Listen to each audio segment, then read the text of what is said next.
Hello again, everyone. JT here. Happy Friday to everyone. If you're tuning in live, ideally. If you are tuning into the replay, then happy whatever other day of the week it is. It's a great day. So for those tuning into the huddle for the first time, the huddle is my weekly conversation where I sit down with a successful person from the world of sport and coaching. And the reason I sit down with these people is to learn more about their story. And by learning more about their story, my intention is to share their journey to greatness. And why? Because success always leaves clues. So again, welcome everyone to the huddle. Today, I have a special guest. This is someone who I've known for many years, despite how young we look. But again, it's a testament to what happens when you take care of your body, where you eat right, you move, right? You do things to really be calm and present. And my guest today is an amazing dad. He is an amazing personal trainer. He is a speaker. And he was dubbed by his doctors as the Miracle Man. And that's why we called this Miracles Do Happen. He's a stage 4 colon cancer survivor. So in the huddle with us today is my good friend, Kyle Donnelly. Welcome to the huddle, Kyle. Thank you. How are you? Yeah, great, brother. Good. So again, just to let everyone know, Kyle and I actually go a ways back. We have known each other since probably we've known each other for probably about 25 years. Yep. Yeah. Somewhere towards the end of high school. So 25 years. Yeah. And Kyle and I reconnected last year. And what reconnected us was our passion for personal growth and self-development. And over the last year, that has really united us. So what I would love to do, Kyle, is to rewind back a little bit. And the question I would love to know and for you to share with everyone is, what role has sport, physical activity played in your life, and what really helped you sort of embrace it as a way of life? I would love to hear. To embrace it. I've been a gym goer since the age of 17. Just fell in love with it, the way I felt, which kind of directed me into paying more attention to nutrition. And it just became a passion of mine, the feeling of feeling good and being strong, and that kind of in a nutshell. Okay. So it sounds like what really hooked you early on was the feeling you got of being in the gym. Yes. Yeah. Okay. Now, I know you, and it's funny that sometimes we'll hop on the phone as after you're leaving the gym, and like for you, what is that feeling like when you're in the gym and you're pushing yourself through a set of bench or a set of squats, or you're just moving? What is that feeling? Why is that how's that so powerful for you? Gosh, it's I mean, I know it's probably the endorphins and the dopamine release, but it's just this rush that just keeps me going for the rest of the day and leaves me on a very high up, and it's a rush that's just going through my body, and it feels phenomenal. Okay. I love that. Again, it's amazing, just that feeling. So what I would really love to do is dive into your story and really get into how you were nicknamed the Miracle Man by your doctors. So I would love for you to kind of share, how that process came to be. What was the starting point for where, what started your journey of overcoming cancer? Hmm. Well, the diagnosis is what started the journey. Okay. How long it took to get to diagnosis is what made the journey that much tougher because of Okay. the amount of times I was misdiagnosed. So I was feeling quite off, quite ill in May of 2017. And Okay. I was not diagnosed until the middle of August of 2017. So by that point, I got the news, and as scary as the word, hearing that I had cancer, scary as that word was, I still remember it. I was in the room with my mother on my diagnosis. I was lying down on a bed in the fetal position. I was in so much pain. I just heard the word and I sat up with all the strength I had left and just said, okay, what's next? And they even kind of looked at me like, this is what's going to be happening. This is the game plan. And I was all in right there and then on the diagnosis. Now, I think my mother helped that a bit because my mom is, very emotional. She just broke down crying. I thought, okay, I can't do the same. So I have to show my mom I'm ready to go. And that's what I did to start it all. So it's interesting, hearing your story, right? Where, you describe it, and I feel like I'm right there in the waiting room with you. I'm curious, what are the thoughts that are going through your head when you hear the word, like, yeah, you have cancer? Like, where does your mind go? Like, At that point, because I can still remember it so clearly, my mind was pretty strong. And I had no idea about how bad the diagnosis was at this point in time. And I kind of just focused on, there's a team of 4 in there that were just kind of describing what was going on. And I just focused on them to be on page with them to let's go, let's do what we got to do. And then it all started. okay. So is that something like, I mean, I can only imagine what is, how challenging a situation that is. Now, the ability to kind of go, what's next? Is that something that mindset, that sort of like stubbornness to like, say, fuck, nope.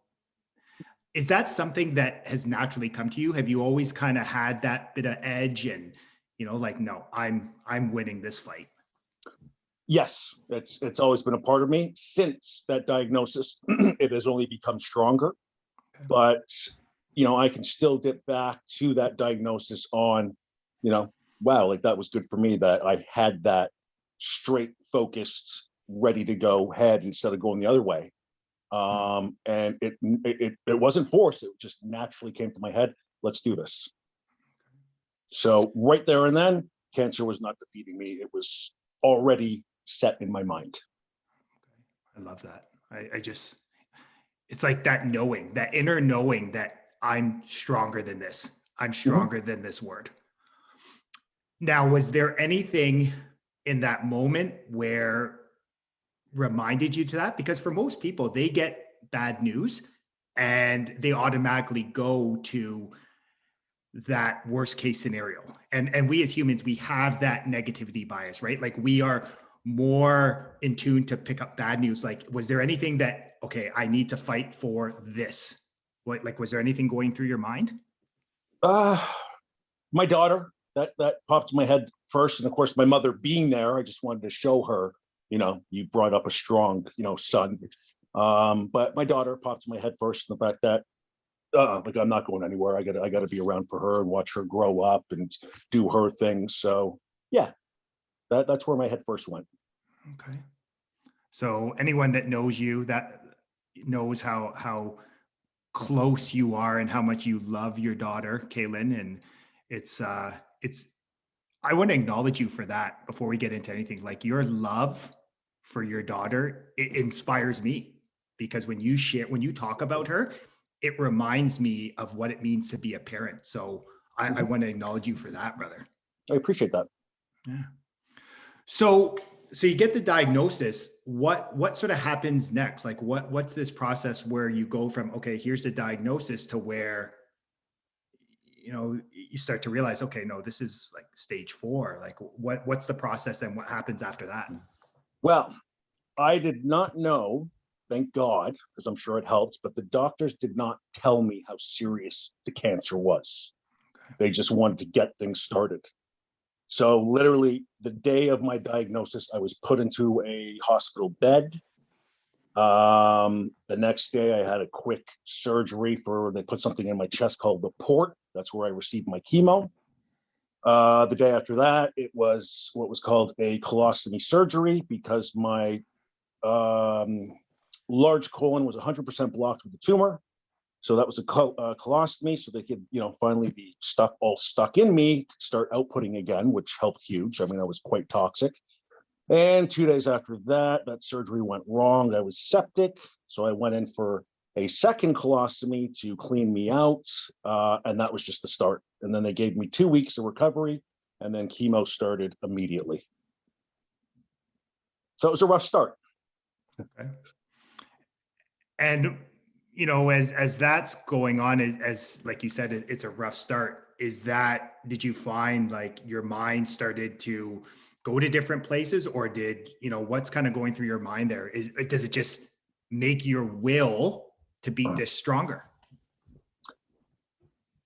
I did not go to any dark or negative places. It was tough, but I took it on. This is what it is. This is what was going on, and I'm going with it. And I'm just going to work with them and go through this. During the recovery, I had a lot of doctors checking this, doing this. I even had like a psychologist doctor sit with me and talk to see where my head was at.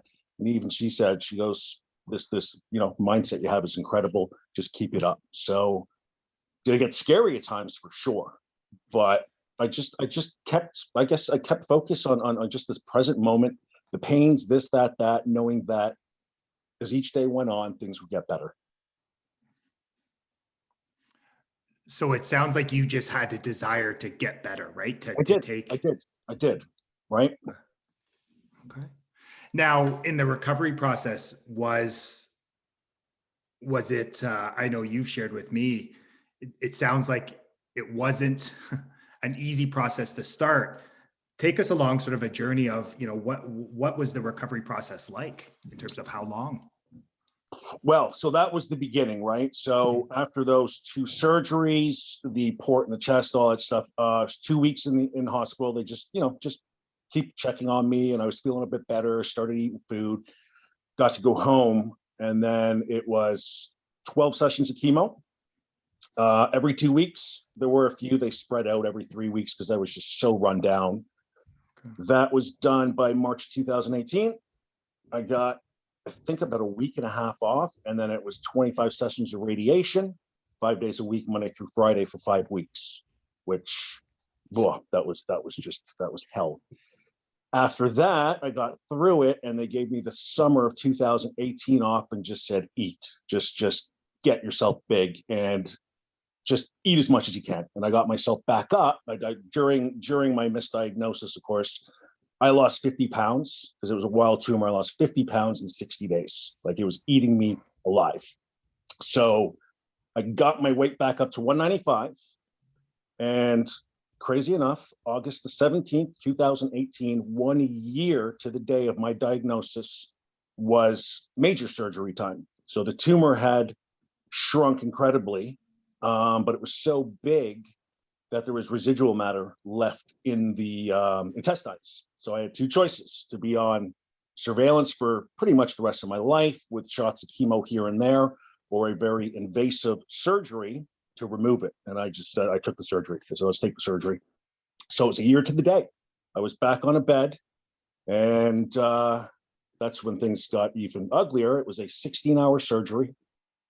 I have a 28 centimeter gash from the bottom of my pelvis to the top of my abs. They got it out. The colostomy was closed. Now I have an ileostomy. Prostate, bladder were removed. Urostomy, which is a urine bag and a huge gash up the middle of my gut. And recovery was 2 weeks again in hospital. Then I left, and a week later I was back in again because the incision was infected. I was plummeting weight again. I was back in for another 2 weeks. And the recovery, just the incision alone took 10 and a half months to seal. After that major surgery, that was I believe on a Friday. My surgeon came in on the Saturday, pretty much 24 hours after. I was pretty out of it, but he said to me, surgery went successful. I'm just giving you a heads up right now, pathology tests wise and this and that, it started getting to the lymph nodes and stuff. You will probably never be cancer free, but now we can keep you on surveillance and do what we need to do moving forward. The next day, on the Sunday, he came back, and this is where I got the nickname, the Miracle Man, and said, you have blown away and beaten every pathology test there are. We don't understand it. You are cancer free. And that was a heck of a Sunday. So after all of that, like I said, 2 weeks recovery, I was back out, got really sick, back in 2 weeks of recovery. They cleaned everything up. And then just a building process. It took about a year just to get back to even feeling half normal. January 23rd, 2019, they reversed my colostomy, ileostomy at the time thing. So they put my intestines back together. The big wound has healed. It's a massive scar, but it's not a bad looking scar. And it's about it. I still do have, the urostomy, but so what? That's it. On with it. And then after that year, I got myself back in the gym March of 2019. Started gaining weight and everything was going good. And then last March came and we all know what happened then. Yeah. Just to put a little punch in it. But life is good. Life is good. I'm feeling good. I got weight to gain. I've got stomach issues going on. Doesn't matter. I just take it on, right? It's nothing compared to what I had been through. So here I am. Yeah.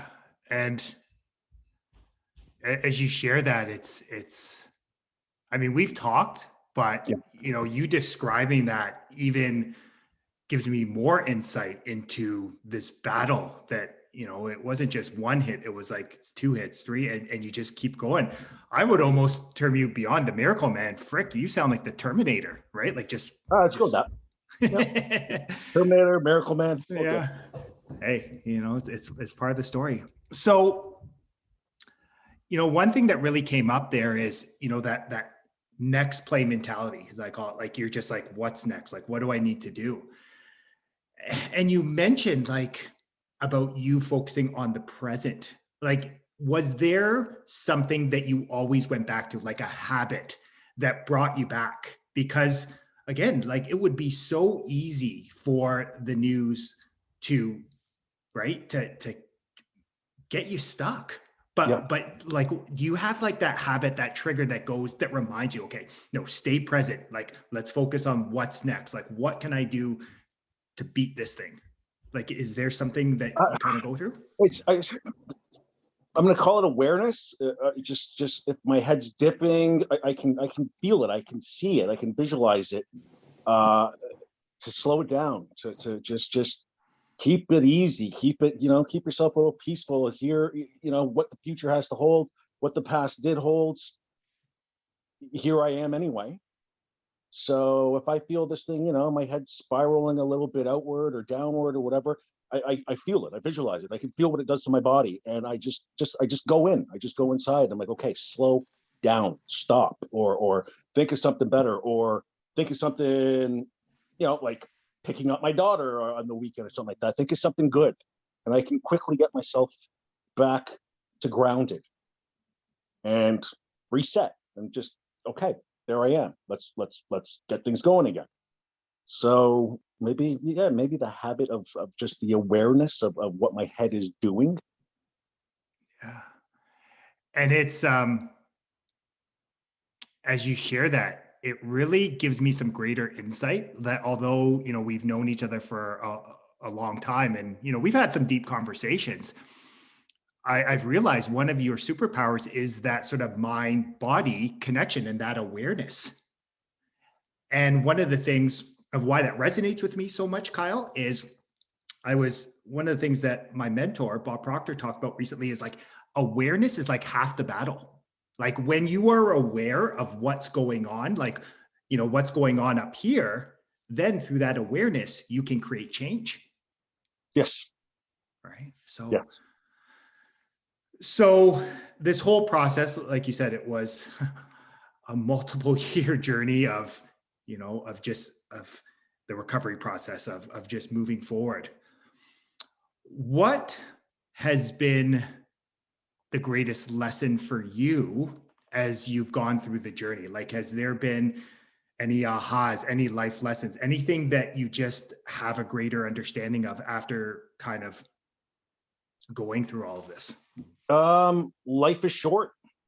So after that, I actually do have a way with the way I take on every day now is that to me, my chances of survival, they were 9%. That's what I was told. And to me, since beating it, every day I've had since is bonus.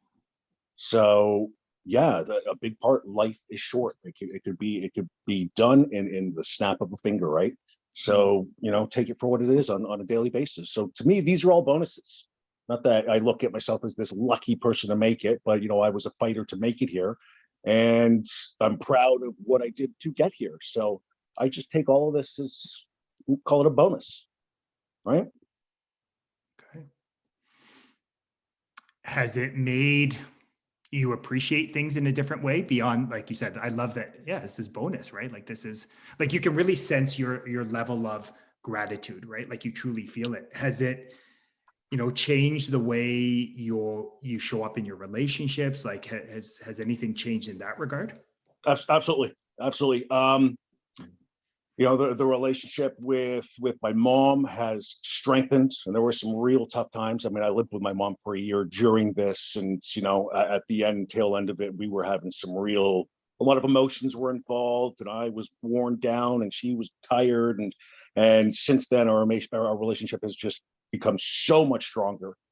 The relationship I have with my daughter has, even in the last few months, I've noticed it's strengthened even more. I've become more available to her than maybe I was before this, like, yeah, sure, I've always, loved my kid, always been involved with her and whatever, but maybe there have been some times where I was watching TV and she's talking about a friend and I kind of hear it, but don't hear it. I don't do that anymore. She has something to say, I'll even shut down the TV or the music, whatever, because I know her tone now, right? When she has something to say, the tone changes and it's like, okay, I'm here, eye contact. That's what it's done. It has definitely strengthened my relationships. I just see clear. I don't really let the emotions that used to bother me anymore. But that's more of that awareness. Like the power of anger, and I don't like anger. I don't like what it does to me. And because I've been working on it for quite some time and very hard, I really couldn't even tell you the last time I've been angry. I don't remember, which is a nice feeling, you know. So it's given me a perspective, and not just relationships, just everything I see, people in general. I'm always friendly. I don't even care what kind of mood I'm in, because that's my problem. Whether it's at Tim Hortons or the grocery store, I'm friendly to everybody. I treat them evenly, and appreciate what they're doing, especially these frontline workers. Right, they're out there, risking their lives or whatever. I'm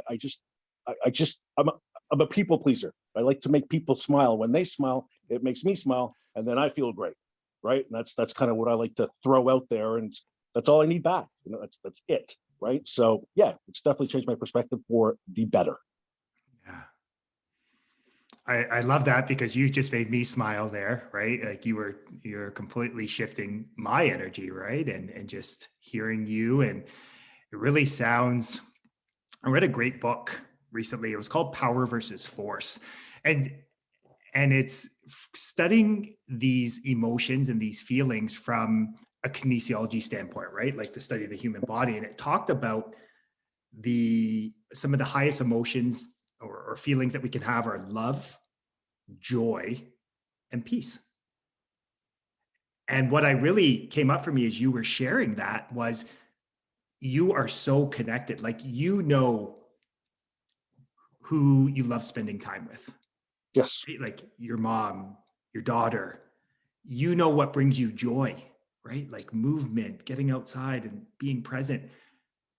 And there's this piece about you, brother, that life's a gift, right? Like I'm on bonus time here. So, Yeah, life is a gift. Life is a gift, okay. not to be taken for granted, right? Yeah. And I don't anymore.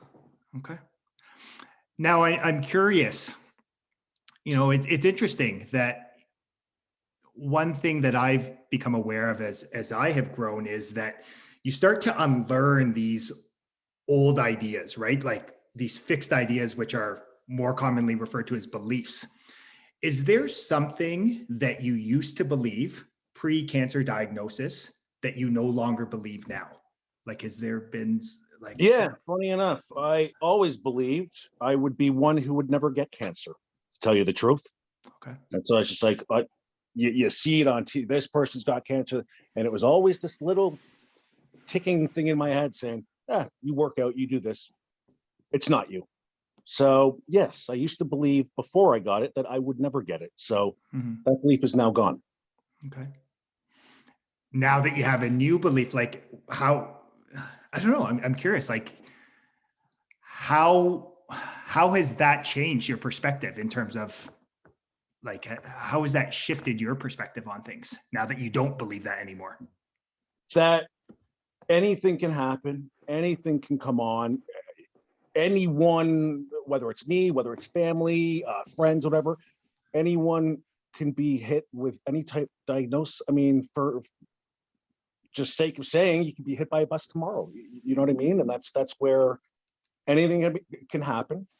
Therefore, being in this present moment and just kind of living it for what it is, knowing that, then you worry less about the future.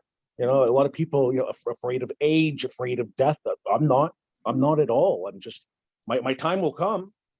Until then, let's do this, right? And what I'm really hearing from you is that F word, and not the F word that we probably think that most of Okay. us are thinking about, but more that idea of you live in this faith and not that that life is happening for you, right? That and it's not the fear, right? Because I think it would be fair to say it would be so easy for you to be gripped in that fear based on your experience, right, over the last few years. But you're choosing to live in faith that I'm going to learn from this, I'm going to grow, I'm going to make the most of it every day, and I'm just going to keep walking, right? Keep I'm going to be the grinding. Yep. miracle Keep man, walking. right? Yep. Yep. No, Okay. absolutely. Absolutely. So, how have things shifted for you? I know one of the things that you really enjoy doing is working out, is moving your body. Mhm. Is that like tell us more about how has that shifted in terms of what you're doing? So you're a trainer as well. Mhm. What sort of sparked that interest in becoming, and helping people along with their fitness journey? It's always been a part of me. Always wanted to train. I did get stuck for eight. I allowed myself to get stuck, for 18 years behind a desk, computer job, all that stuff, and it was always still there in my head. And then I started doing it only for a year later to be diagnosed, with cancer. And I just swore that, the help I received down at, Princess Margaret, Toronto General, all of them was incredible. And they were there. They were engaged in me. They treated me, but I swear it felt like family. And they helped me get to where I am as much as I did. And I just swore to myself that I am going to help others get to where they need to. Um, and that's my passion. So that's why I kind of stick to that route. I'm not going back to sitting behind a desk from 9 to 5. I just won't do that anymore. Right? This is my life, and I need to do what I love doing, and that's helping people. So it sounds like your purpose, like you reconnected to your purpose. Your purpose wasn't sitting behind a desk from 9 to 5. Your purpose was to help people. Correct. Okay. Okay. Yep. That's so good. And I love the element of family that you talked about is you are just demonstrating the same compassion that, the nurses and the doctors showed you when you were kind of going through your tough time. Yes, I mean, they really did invest into me. It wasn't just come in, you're a patient, yep, this, and this, see ya. They were engaged, caring, talking, asking, checking in on how's your daughter doing? Did you talk to her? Like that type of stuff. They were incredible, like all of them, just amazing, really, really caring. So yeah, so that, that helped me get to that spot thinking I'm going to do the same. I'm going to get through this and I'm going to do the same for people as well. You sharing that just reminds me why we were reconnected after 20 years was Yeah, our fair enough, mutual right? passion, right? To Yep. help others, To help others. to show them what's possible, right? When you go all Yes. in. Yeah, to show them that this world's a lot better than a lot perceive it to be, because it is. You just need to see it, you know? The power of perception, brother. Power of perception. Yeah, Find the greatness. that's what I'm working on. Yeah. Okay. So, so a few months ago, you shared with me a video, and you were featured as your story was featured with the Princess Margaret Cancer Foundation. Yeah, I'd love to hear more about that and how that sort of came to be. I got a phone call back in, I believe it was December of 2019, January 2020, somewhere around there. And it was the Princess Margaret Cancer Foundation, and said, are you willing to do a photo shoot and a video? We want you on the cover for the September 2020 Princess Margaret Home Lottery. I said, why did I pop up? We don't know. We have your name here. And I said, absolutely, let's do this. Let's do it. What's involved? So March, they came up with a whole team, cameras, interviewer, and they must have spent 3 hours. They were filming, taking tons of photos, myself, my daughter, and the interview, I know they cut it down to about 2 minutes, but the interview was probably a good half hour. And I was a little nervous at first, but then as soon as it was like go time, I just kind of started to flow. And I was like, I'm really enjoying this. So after it all, I found out which doctor it was. It was the one who dealt with radiation, but I know it's not a radiologist, but whatever. Anyway, my radiation doctor, she ended up calling, how did it go? And I said, how did they get my name? She goes, me. She goes, I knew you were a perfect candidate for this. So I threw your name out there. And, I even asked her, I said, is there anything else you can do for me? So she sent it over to the team. Since then I've had a Zoom with Marilyn Dennis. I met Marilyn Dennis. That was cool. My mom's favorite.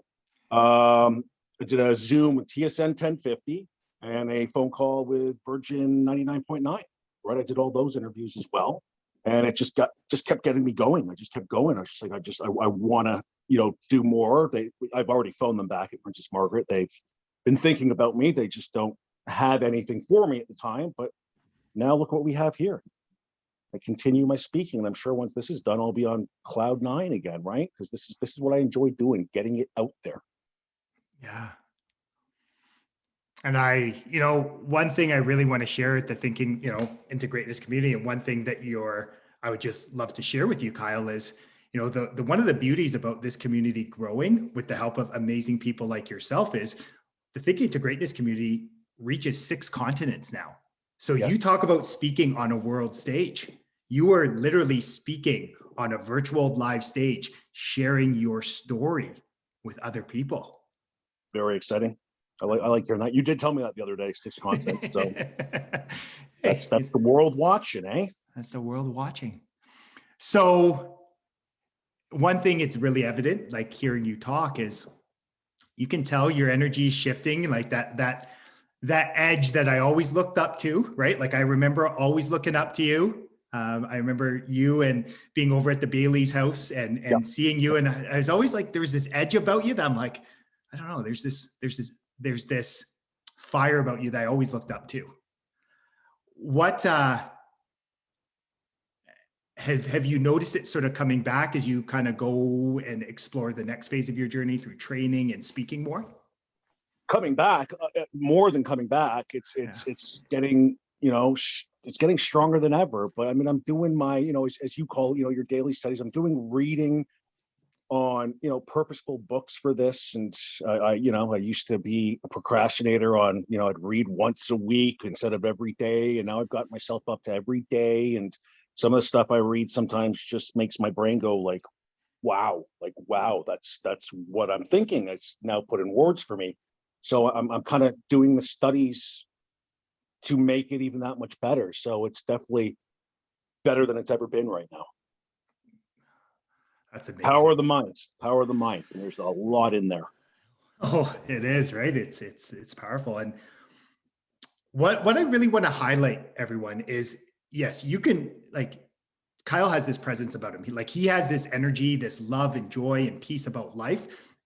Energy is contagious, right? And Kyle's Yes. got it.